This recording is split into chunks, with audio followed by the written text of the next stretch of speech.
Silakan. Head up. Baik, we do have one more microphone. Pak Thomas, boleh. Oh yeah, okay. Right. Mr. Andrew, Mr. Hendra, and all the team, thank you very much for being here with us this evening. It is absolutely an honor for all of us here to have you on this very lovely evening to share with us a little bit about the process, the challenge, and the problems that you're facing and how you overcome all of those issues in designing this incredible masterpiece. Well, first of all, I think we would like to know, what do you call this masterpiece? Does it have a name? No, we stay true to the real names of these Ogoh Ogoh. So it's Buta something Bubu. Buta Enjek Bubu. Yeah. Okay. Tell us the philosophy behind this creation. Okay, good evening, everyone. Firstly, I would like to introduce the team. He's my brother, Andra, and his team. Introduce that. Gabriel and Guy from Barcelona. Yeah, and Thomas, everyone knows Thomas. And Sakti, everyone is supporting on this. And thank you, Babdi, for the chance and opportunity to do this. Okay, firstly, before we go into the detail of this thing, actually when Babdi called me, I think 1 or 2 months ago, and discussing with me on what can we do for the dinners and lighting up the Ogoh Ogoh. I was thinking at the time, Babdi sent me the pictures. I was like, okay, when I look at that pictures, I was thinking like, if I were to do it myself, then this thing is going to be like how we architectural lighting designers lighting up these sculptures. What we are going to do is we will use spotlights, we will do some wash, we will play some dramatic effect on it, put shadow, put lights. So when I look at the story of this Buta, so this guy is called Butakala. Butakala is actually I can't say it's a monster, it's actually a creature that he's, in a way, he's protecting people, but in a way he's also destroying the cheat and the cruel farmers. So when I look at this, and if you look at these two creatures, you can see the farmers below. When I look at this, then I start to think, the farmers is actually the representation of our ego sometimes, in that sense. So when the project comes and we look at the projects, then we start to think, if I'm the designers, and I think this is very common in the landscape, design landscape, I mean, when we look at the assignment, and then we start to think that, okay, we are the one to do it. We will do it our way. We sometimes think that, okay, we have a very strong creative vision, we have a very strong idea. But when I read the story of this Buddha, of actually how the creators destroys the greed, destroy the jealousy, destroy the ego, then I start to think like, probably we can collaborate. So I was, this guy came into my mind and I was like, oh, Andra. I talked to him like a few weeks before he called me, then I called him and I said, Andra, we have this thing, would you mind to collaborate and join together to create this?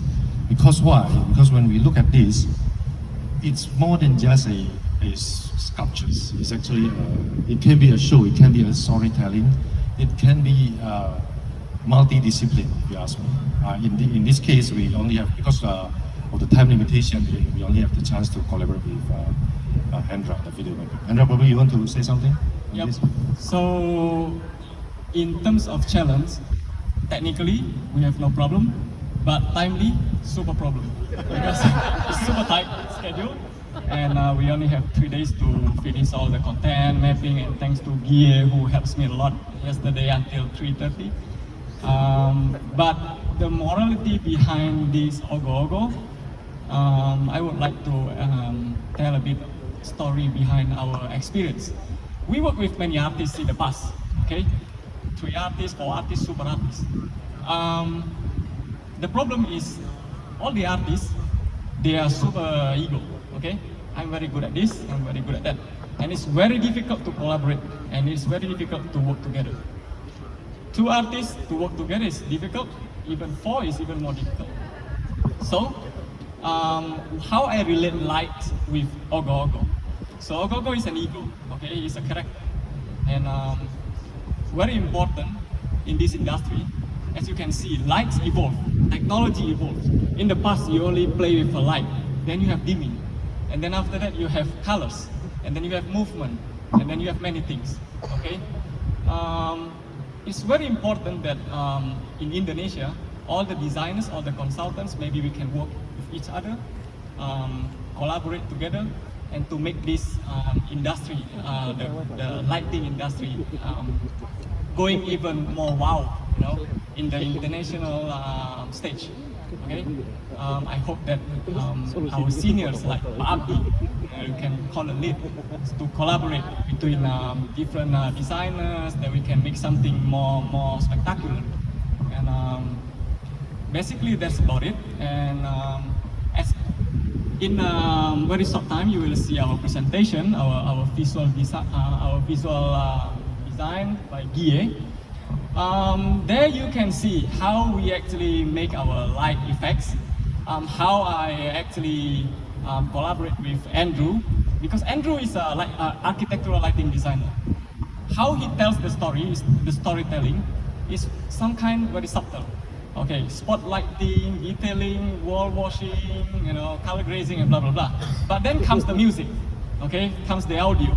If you have a static light, okay, I tell Andrew, okay, Andrew, this how we make this more amazing.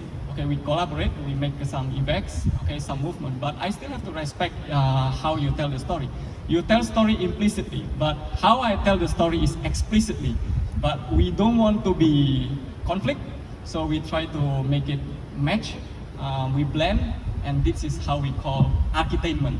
So that's from me, and please. So to sum it up, is actually we are seeking harmony instead of one single domination. So what we want is actually to use the lights to tell stories. Later you guys will be able to see. I mean, like, we have about 3 hours last night to do the wedding.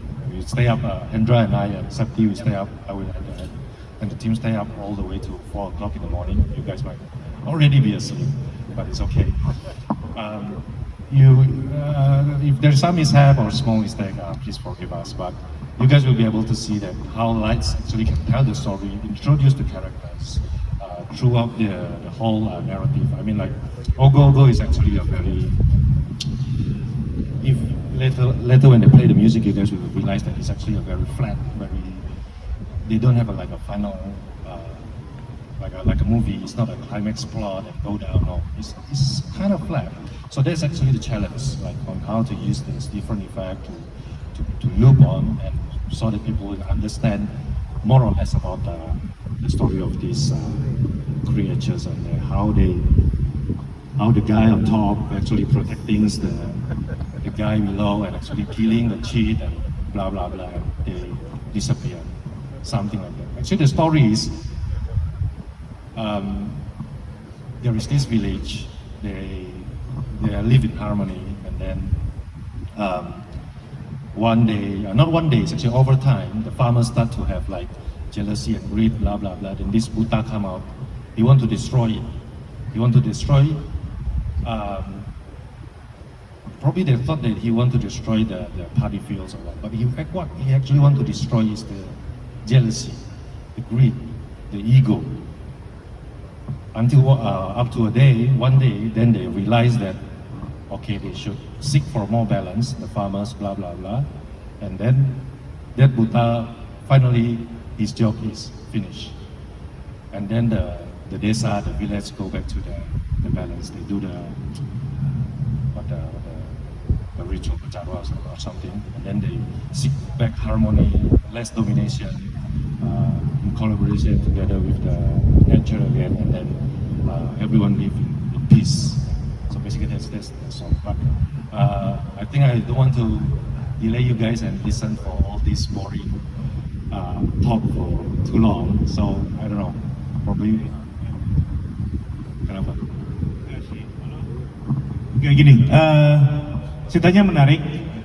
Terus kita siap nggak sih jadi orang yang lepasin ego kita?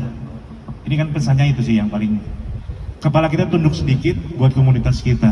Tanpa kita sendiri yang lepasin ego, tanpa kita kolaborasi semuanya, ini nggak akan jadi apa-apa. Udah siap belum? Itu aja. Ya, luar biasa. Jadi sudah aja sampai sini. Jadi tidak berlama-lama lagi, kita akan saksikan pertunjukan yang menarik.